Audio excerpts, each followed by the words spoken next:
hasn't been planned or properly defined if they really fit in these new emerging technologies, or if the universities are really prepared or ready to teach this kind of courses.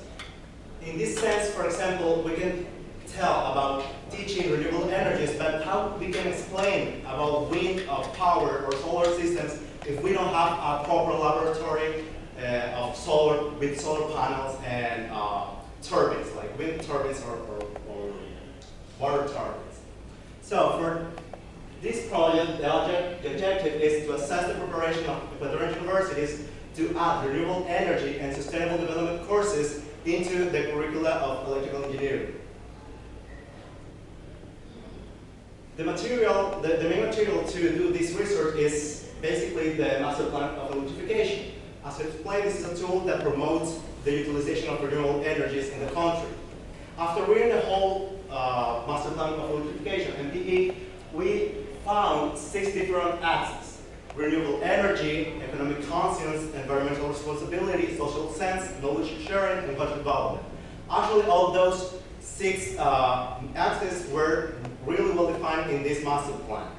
So focus on these 6 axes, we try to understand what the courses, how the courses will be taught in our universities. So for this, we plan a survey. We developed a questionnaire that has 15 items and follows a 9-point Likert scale. This questionnaire evaluates the learning components employed for the addition of these 6 axes into the new curriculum. The assessment was carried on different. The survey was conducted to one representative of each electrical engineering department of all of the universities in Ecuador. So Ecuador counts with 15 universities. From them, only 11 teach electrical engineering. Out of those 11 universities, only 10 participated in this survey. So we consider all those 10 universities to get an approach or to find some statistics to determine if the inclusion of renewable energy courses into the current electrical engineering curricula is really well prepared and if it really responds to the needs of the energy market. So the questionnaire was organized in different axes. So the first axis, that is the renewable energies, is composed by the questions 1, 5, 10, and 11. All those questions ask about, first, if we have in Ecuador, we have real labs, good labs to teach this kind of technologies. And then we ask about if the lecturers has degrees related to renewable energies and if they have experience on that. The following group is composed of 5 questions. This is sustainable development and it comprises, as I said, it comprises economic responsibility, social sense, and environmental responsibility. So first, we have these 2 questions that respond to the need that all the teachers have to own degrees on in development and sustainability courses, or if they have experience on that kind of fields. While the 3 continue, ask about if the departments try to introduce new projects that improve or try to develop the students' knowledge in these 3 fields: in economics, in social sense, and in environmental responsibility. The following 4 questions respond to the knowledge sharing axis. In this case, we try to understand if the universities are really trying to do something to share all the research and all the experiences from professionals into the students. If we try to involve the students in research, And if we present some if we have some talks with professionals, or we have some field trips in order to give not only theoretical knowledge to the students, but also practical and actually professional knowledge. And the last part, the last axis, is composed of 3 questions. We have the question 1, that is basically to understand if all the universities, all the departments took into consideration the master plan of electrification in order to determine if all these axes that were found in the master plan of electrification were taken into account while developing the new curriculum. And the other 2 is about if the universities try to involve students and lecturers into projects, real projects where the students could develop their technical skills that will help them in the professional field. The questionnaire had a correct alpha of 0.938. This means it has a high reliability. All the recorded values that we found are help measure to some extent if this kind of questionnaire really can help to understand if the university is ready or not to teach this kind of courses.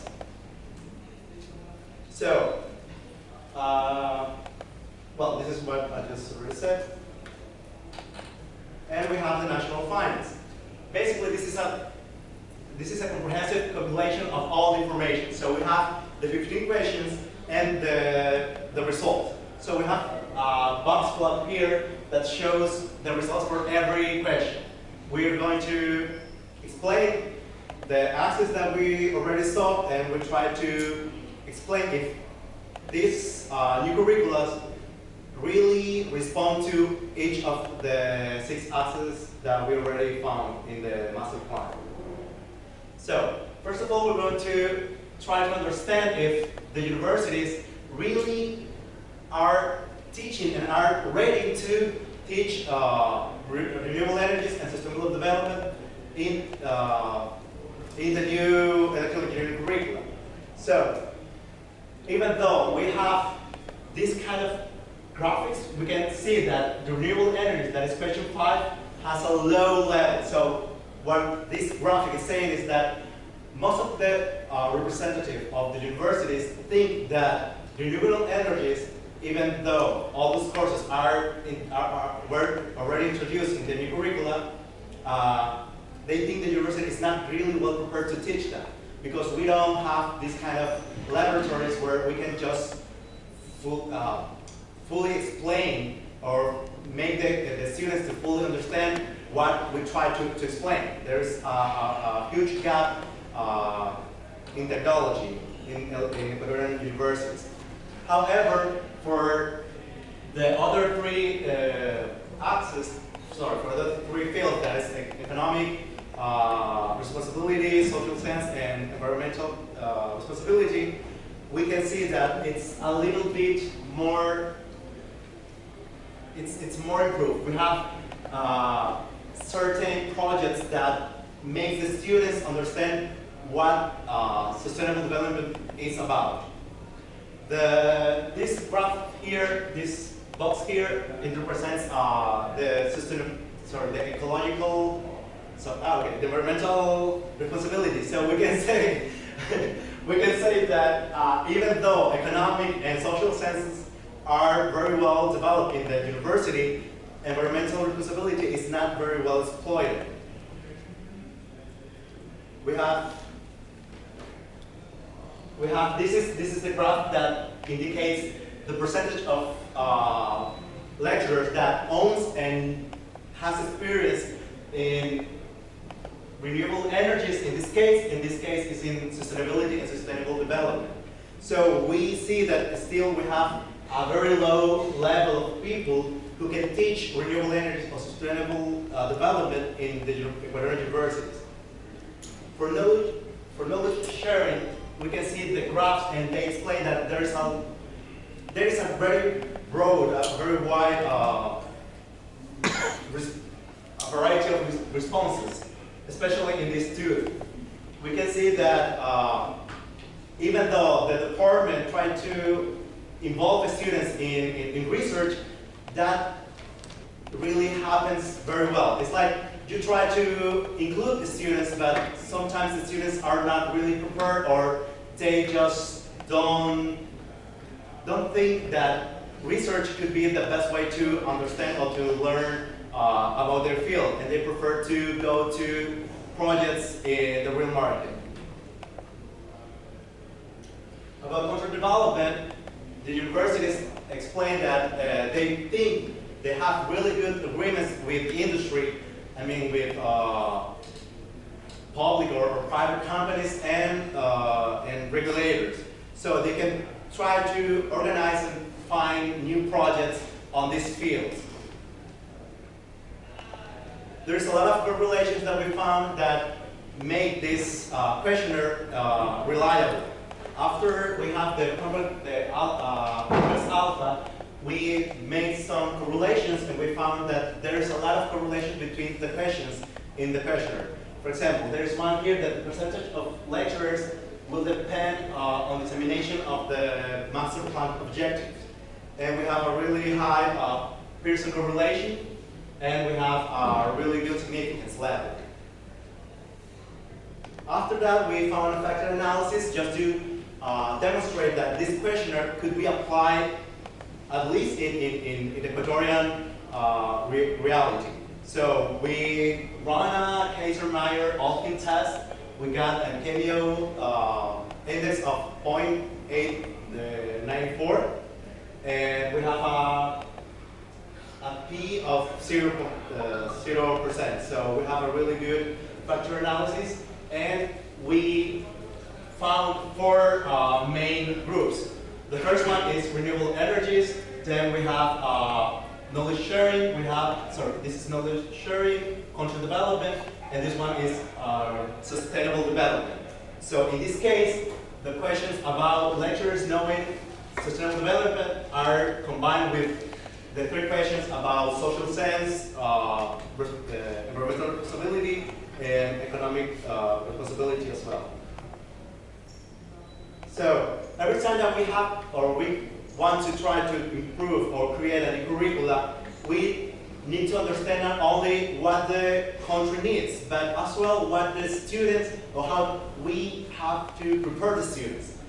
So even though Ecuador is managing right now a lot of projects on renewable energies, we can say that we can add a lot of courses in the curricula, but if the student doesn't have a really good understanding in those fields, it's not efficient. So we can add a lot of courses, but if the student doesn't have a really practical course or a really good understanding of renewable energy or sustainable development, it's not good at all. I'm trying to change the curriculum. Well, so there is another things that we add, like we can improve the education, adding mobile learning and e-learning into the new curriculum. So there are some courses that come from the sustainable development field that could be taught online, and well, even though most of the universities are including this kind of courses, in some other countries they're using different. They're not only using these courses, but they're adding new engineering, like energy engineering or some other engineers or fields or minors that could be better than just adding more courses into current curricula. Well, I think I don't have more time, so I don't know if you have any questions.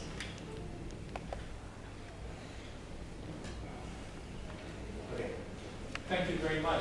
What do you think the preparation of the faculty are to cover these topics? Well, that's new to them as well. Yes, exactly. So that's a real good thing, because Ecuador was giving grants to people to get prepared around the world, and we know that it's kind of complicated that we have experience in Ecuador, because we don't have a really good department of wind energy or solar energy. However, the professors are keen to improve their knowledge in these areas. So it's more about the universities trying to help them to get some courses or another degree specializing in this kind of subjects. But it's more important to improve the infrastructure of the university.